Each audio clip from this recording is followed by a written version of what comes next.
So in this video, I'll be taking you through the latest developments concerning the retrial of the nurse Lucy Letby.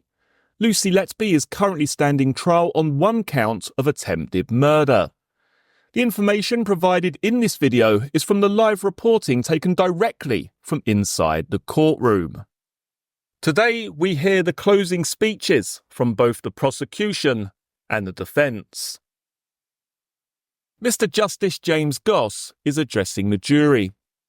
He tells the jury to judge the case on the evidence that has been heard before them and not speculate on other factors. He says it is natural for jurors to feel sympathy for child K's parents, and it is normal to react with horror at the allegation of someone causing deliberate harm to a premature baby. He urges jurors to go through the evidence in a fair, calm, objective and analytical way. The judge adds that jurors do not have to find a motive in the case. He says, motives for criminal behaviour are sometimes complex and not always clear. He adds that the passage of time is likely to have affected the memory of each witness, including the defendant, given that events happened 8 years ago, and weight has been applied for the contemporaneous notes made at the time in February 2016. The judge says Letby's previous convictions can support the prosecution's case, but they do not prove she attempted to murder child K. He adds it is up to the jury to decide how much weight they want to apply to those previous convictions. He adds jurors are to give a verdict on which they are all agreed. Prosecutor Nicholas Johnson KC begins his closing speech by saying, "Lucy Letby is an extraordinary person, and not in a good way." He points towards a terrible list of the babies Letby was convicted of murdering and how old they were when they died. He adds the names of the babies Letby was convicted of attempting to murder 13 separate children. That is the shocking and dreadful context to this case. He says Letby was cunning and devious and committed to a campaign of murder and attempted murder while remaining undetected for all those months. He says jurors should take that devious behaviour into account when considering the case. He says child K can be considered to be the epitome of fragility due to her prematurity and her weight of being 7/10 of a bag of sugar. He says child K was a source of great interest to nurses on the unit, including, importantly, to Lucy Letby. He refers to Letby's recollection, which he paraphrases as, "I don't remember, it's not the sort of thing I would do." He says Letby referred 9 times in her evidence to best, common or good practice. He says it was common practice for her to sabotage infants in her care. He says the staff at the Countess of Chester Hospital, with one exception, the one who is sitting in the dock, did their best to care for child K that morning. He adds the difficult but humane choice was later made at Arrow Park Hospital to withdraw care for child K. Mr. Johnson refers to Letby's defence statement and the red herring that child K should not have been born in the Chester Hospital. He says that is nothing to do with why child K's ET tube kept dislodging. He says the risks of child K's mother being transported to Preston, the only available level 3 centre in the area at the time, outweighed the risks of child K being born in Chester. He says Dr. J-Ram was doing his best to transfer child K to a tertiary centre. He could have done no more. He adds that Lucy Letby had accepted that moving an ET tube would be, quote, likely to kill a baby. He says that with Dr. John Gibbs, the simplest thing to do if a baby is desaturating is turn up the oxygen on the wall, and the appropriate intervention depended on what help the baby was receiving at the time. Dr. Gibbs had said the whole point of the ventilator was to prevent desaturations in the first place. He says the oxygen would be turned up and to call for help, or simply to call for help. He says the reasonable option was not to do nothing.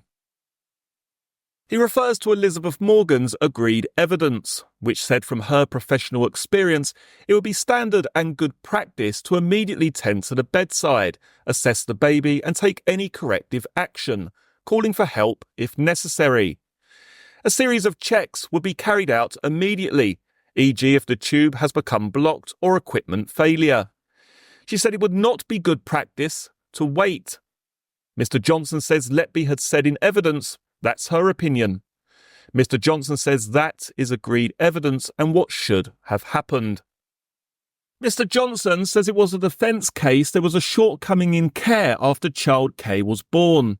He says these are distractions from the central issue of child K's ET tube being dislodged.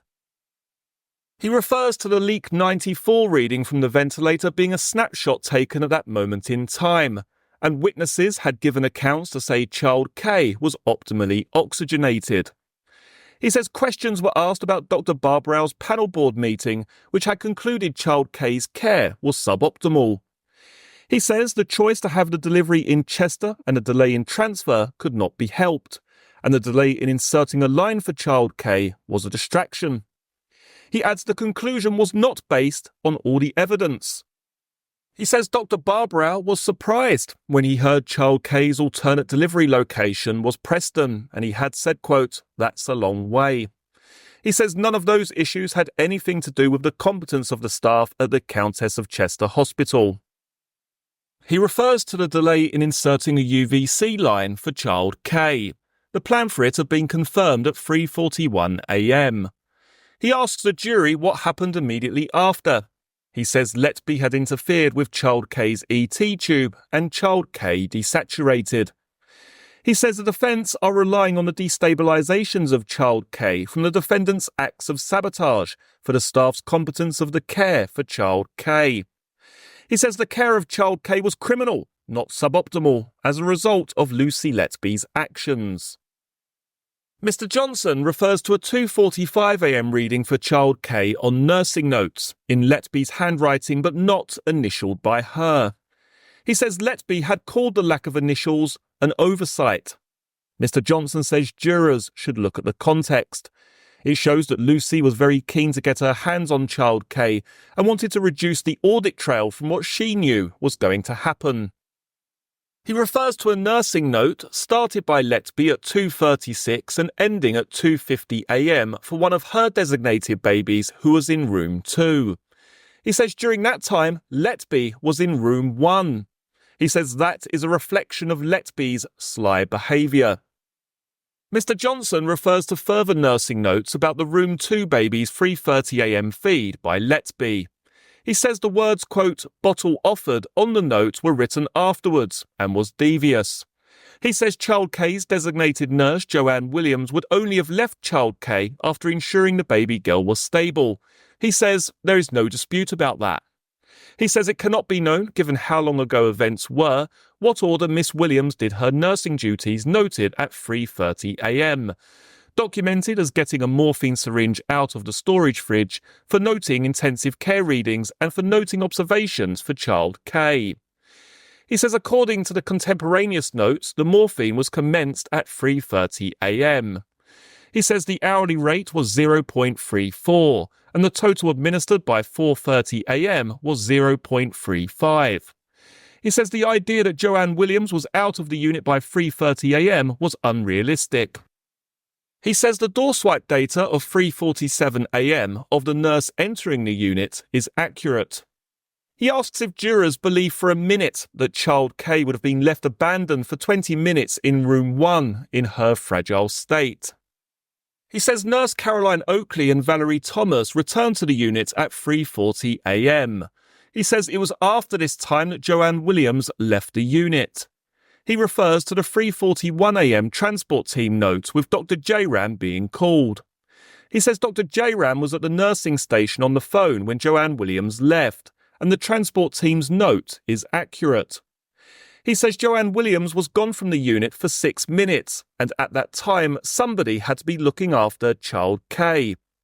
He says Dr. J-Ram had said that was Lucy Letby. He says when Joanne Williams returned, she said she saw Dr. J-Ram and Lucy Letby. He says Dr. J-Ram is right when he says it was not an alarm that alerted him to room 1. As if it was, other staff members would have been alerted also. He says the only explanation for child K's saturations to be in the 80s and for there to be no alarm is that the alarm had been muted. You sabotaged a child, you mute the alarm. It's bad luck for Lucy Letby that Dr. J-Ram walks in.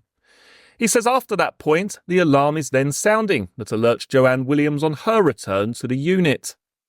He says Dr. Jayram had said it would take at least 30 seconds for child K to desaturate to the 80s. Mr. Johnson counts up to 30 to demonstrate how long that is. Mr. Johnson says when Dr. Jayram walked in, Lucy Letby was doing nothing. He says the ET tube had moved. He says it had been suggested to Caroline Oakley that the tube had been blocked. He says that is not what happened. He says Dr. Jayram had said a tube blockage would not happen immediately, but over time, and the saturations would drop gradually. Mr. Johnson says a simple thing to do would be to turn up the oxygen on the ventilator. Mr. Johnson says there is evidence to suggest child K was sedated at the time of the desaturation, referring to the 3:30 a.m. commenced morphine note, which would support the prosecution case. But even if she wasn't, he says there is important context. He refers to an extraordinary performance by Lucy Letby as she tiptoed through the minefield of her police interviews. He says when giving evidence to counsel, she was asked questions to explain away the concessions she made in interview. He says Letby in police interview had accepted she was in room 1. He says Letby, a devious murderer, had said she was trying to be helpful. He says the question was asked, who are you trying to help? He says with all the skill of a politician, she tried to avoid answering. He says she didn't help herself because her case is now that Dr. Jayram is a liar who made it all up. But what she said in police interview undermined that. He asks why Dr. Jayram would make it all up. He asks to stitch up Lucy Letby? That's not credible. What has he got to gain? Mr. Johnson refers to Letby's April 2018 Facebook search for the surname of child K at 11:56 p.m, made 2 years after child K had been admitted to the Countess of Chester Hospital. He says their paths are crossed for 5.5 hours at most. He asks why Letby was thinking about the family and why were they so memorable to her. He says the answer can only be because she had tried to kill child K. He asks what alternative is the jury being asked to consider. He says Letby never offered any alternative to her pattern of searches. He says Letby simply says, I don't remember. Mr. Johnson refers to 2 babies Letby was convicted of murdering in June 2016. Letby had searched for the surname of those 2 a year later, in June 2017. He says Letby had said, I carry a lot of babies around in my head. Mr. Johnson says that's a pattern. He adds the 2018 Facebook search for child K came 11 weeks before Letby was interviewed by police. He says in Letby's 2018 police interview, 11 weeks after the Facebook search, Letby did not say she did not recall being in room 1 at the time. She had said she might have been covering for someone who was on a break. The section of video is played to the court. He says that was what Dr. Jayram had said. He says Letby at the time of the police interviews was hedging her bets. What have they got on me? The 2019 police interview is referred to in the court. He says Letby could not recall why she had been in room 1. He adds there is all sorts of material in the police interview that undermines her account. A section of the 2019 police interview is played, which Mr. Johnson says has Letby accepting she was there in room 1. Mr. Johnson says the bits of police interview show that the attack on Dr. Jayram and his integrity are to distract you from the issues. He says the second and third desaturations are important in their context as Letby was there. He says the circumstances of the second desaturation for child K are not entirely clear, but the prosecution points to the fact it happened within a few minutes of Letby being at child K's incubator, as she had obtained handwritten notes from there to input admission records on the computer. The computer times the record as being begun at 0604 and ending at 0610. He says the X-ray for child K at that time would have taken 10 to 15 minutes, and a blood gas reading was taken at 6:24 a.m. He says that was taken in response to the desaturation. He says in between those times, the X-ray had shown the ET tube was in the right place. He says within moments of that time, the ET tube had been displaced. He adds Letby would have had to have placed the written records for child K back at the incubator. He refers to Joanne Williams, who was questioned about the desaturations. She had said Dr. J-Ram had asked her who was in the room at the time the alarm went off, at the time of the first desaturation. Mr. Johnson says there is a red herring here. He says Joanne Williams could have confused elements of the second desaturation with the first. He says Dr. J-Ram's words to her would make perfect sense if it was after the second desaturation. He says it would suit Dr. J-Ram's words with his suspicious mind at that point. Mr. Johnson says less than 6 hours after birth, Letby was seen to save the day at about 7:30 a.m. when alerting other staff to child K's ET tube having slipped too far down. This was when the baby girl was sedated with morphine. How on earth did that tube slippage happen? Asked Mr. Johnson. He adds child K's ET tube did not slip after that time.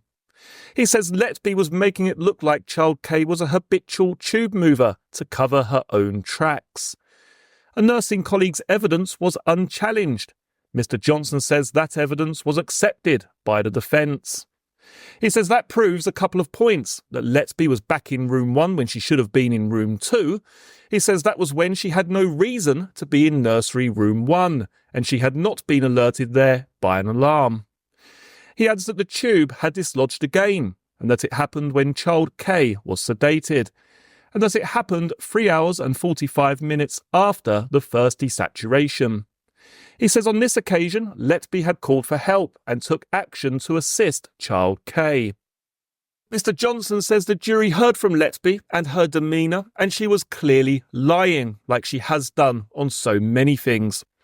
He adds Dr. J-Ram was telling the truth, and if the jury agrees with that, then the verdict to be given is one of guilty. That concludes the prosecution closing speech. Benjamin Myers KC, for Lucy Letby's defence, will now begin his closing statement. He begins that the jury is the only body responsible for deciding they are sure of a verdict. Not the prosecution, not the judge, not himself, but the jurors. Anyone who thinks this is a done deal is wrong, he adds. Mr. Myers says he will say what is credible and what is incredible, adding Dr. J-Ram's evidence is incredible. He refers to the prosecution's opening statement on the case, ultimately coming to a single issue relying on Dr. J-Ram's account, where he caught Letby almost red-handed. He asks the jury what they would do in that situation if they believed someone on the unit was trying to kill babies. He says they would call the police, raise it with management.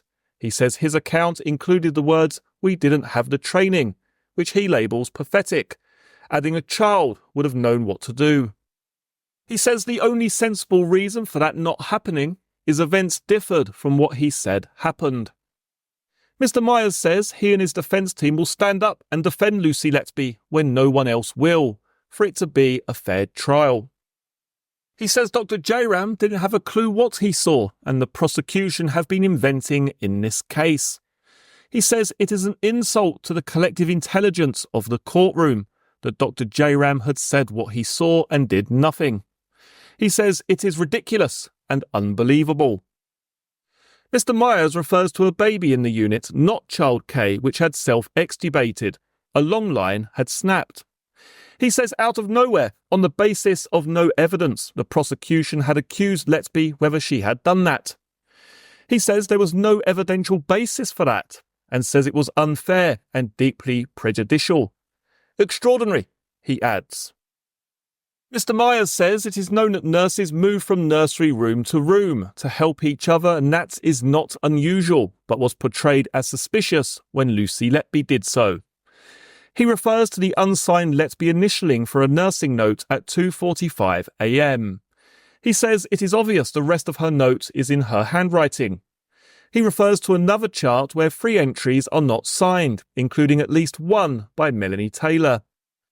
Mr. Myers refers to the, quote, bottle-offered doctored note, as the prosecution had said. He says, sometimes things are added. They change.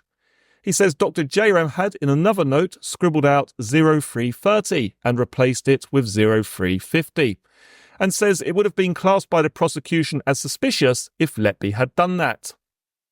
Mr. Myers says only Letby is expected to have a memory from that night. He said Caroline Oakley, who designated babies in room 1, had no memory of that night at all. He says it's fine for Caroline Oakley not to have a memory of that night, but not Letby.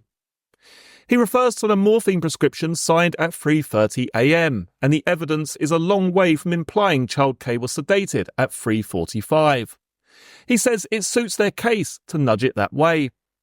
He adds that Dr. Jayram had said in police interview that Child K was sedated.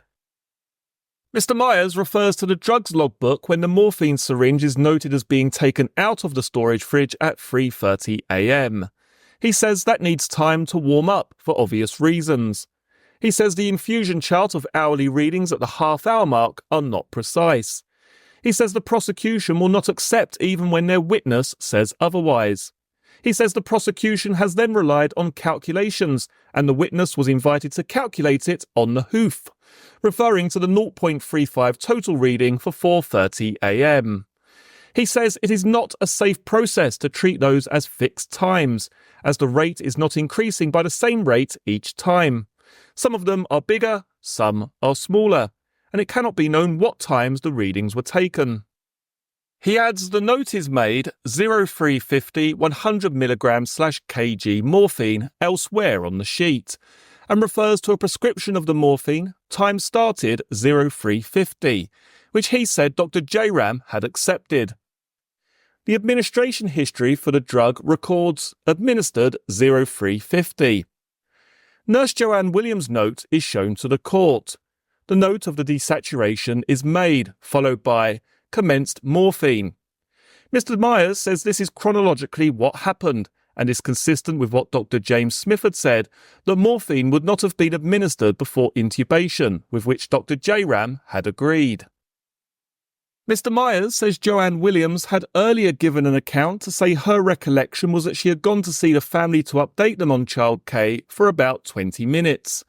He says Joanne Williams leaves the neonatal unit at about 3:30 a.m. Mr. Myers says an obvious feature of the case is Letby's previous convictions. He says the jury cannot ignore them.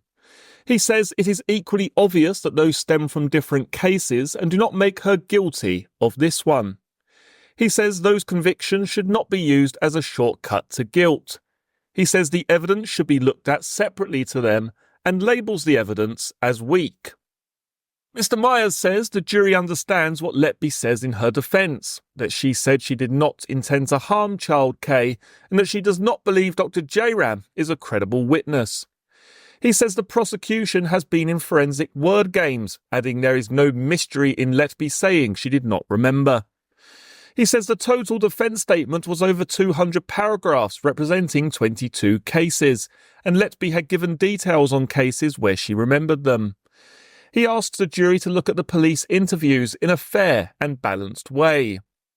He says the 2018 police interviews ran for 9 hours and 26 minutes on a range of cases, with the 2019 police interviews lasting 9 hours and 12 minutes, plus the 2020 interviews lasting 32 minutes. He says that totals about 20 hours. He says of that, the interviews concerning Child K totaled about half an hour's worth of interviews. He says there was a massive amount of material, and that police had asked questions on the basis that Dr. Jayram's account was an established fact. He says Letby answered the questions on the basis that she was already there, not necessarily that that was what happened. Mr. Myers says Letby in her Facebook searches searched for many parents of babies, including many not on the original case, and that is not disputed. He says the 2018 Facebook search for Child K's surname is, quote, random. He says it doesn't fit any pattern at all. He says the possible explanation comes from the prosecution, when they asked if Letby knew the police were investigating at that time, as Joanne Williams had been interviewed in March 2018. Letby said she could not remember. Mr. Myers says it does not fit any pattern of guilt. Mr. Myers says Letby does not have to prove anything at all in this case. He says one issue is to look at the clinically fragile position of child K and the difficulties of intubation. He says child K was a very unwell baby right from the start, and it was a fact she was not in an optimal place for care, regardless of what happened. He says the picture of child K being settled at the Countess of Chester Hospital was a million miles away from the reality. He adds nurse Joanne Williams had not very much experience of managing 25-week gestation babies. He adds it is not a criticism of her, but how is she to know what is stable or not? He asks the jury which doctors gave straight answers in evidence and which had an agenda. He adds evidence was heard that a baby can desaturate from high 90s to 80s in seconds. He adds the conclusion of Arrow Park's review panel was the care for child K was suboptimal, which was a fact. He says the prosecution had said that conclusion was reached without the panel knowing about the 3 desaturations at Chester. He says that means, from what the panel knew, that makes it even worse. He adds that Preston, the alternative level 3 centre child K's mother could have been transferred to, was not in Aberdeen, it's up the road. He adds that lung surfactant was given too late for child K. Minutes of delay is bad. He says there was a delay in administering IV fluids for child K. Mr. Myers refers to the second and third desaturations first. He says the prosecution need the allegation of Letby's interference on both their occasions to support their narrative that child K's desaturations were because of Letby covering her tracks. He says that was utterly daft, as if Letby had been caught red-handed first time around, she would not be returning to the incubator, and Dr. J-Ram would not have allowed her to be there. He adds for the second desaturation there is no note recorded of the ET tube having moved, only that Dr. Smith pulled the tube back from 6.5 centimetres to 6 centimetres after child K desaturated. He says there is not a jot of evidence that Letby moved it, other than she was nearby. He says for the third desaturation, it was unrealistic there would be an attempt at this time, as this was during the handover when there would be double the staff members on the unit. He says the only evidence was the call for help as the tube had slipped, and on that basis, Letby was at fault. Mr. Myers refers to a note made for 9:15 a.m. Baby is ventilated, not very secure. Ties tightened with effect. He says this is after Letby has left the unit and has nothing to do with it, and child K was sedated. Mr. Myers refers to the system of checking in the event of a desaturation, which was labelled DOPE, which included obstruction. He says that possibility was not properly considered at the time. He says it is extraordinary that Dr. Smith did not see large blood-stained oral secretions, as was noted by a nurse. He says it was doubtful the tube was checked, adding Dr. J-Ram had said in a 2021 police interview he had not checked, but in evidence had said he had a glance. He adds the equipment included a 94 leak reading, saying when the ET tube was changed to a larger 2.5mm tube, from a 2mm tube that had been used at the time of the reading changed to 5. He says the prosecution and witnesses had pointed to higher oxygen saturations that child K had at the time. Mr. Myers says Dr. Barbara had agreed it was a theoretical possibility that child K was doing the breathing for herself at that time. Mr. Myers says child K was prone to desaturation, saying the first one could have been down to a tube blockage or a problem with the leak that was noted. He says the reason why we're here is what Dr. J-Ram told police a year after the event. Mr. Myers says Dr. J-Ram has given a lurid description, a powerful description of what happened that night. A section of his ITV News interview is played to the court. Mr. Myers emphasises Dr. J-Ram's account. This is a night that is etched on my memory and will be in my nightmares forever. The only possibility is that the tube had been dislodged deliberately. Mr. Myers says Dr. J-Ram wriggled in his evidence. Mr. Myers says Joanne Williams in her 2018 statement said when she returned to the unit at 3:47 a.m. the alarms were sounding, and that did not match with Dr. Jairam's account. Dr. Jairam had said in police interview he could not remember if there was an alarm. Mr. Myers says there is nothing to say in Joanne Williams' account about whether she was referring to a later desaturation, adding it is clear the nurse was referring to the first desaturation when Dr. Jairam was asking her who was in the room at the time. Mr. Myers says Miss Williams was not questioned about this.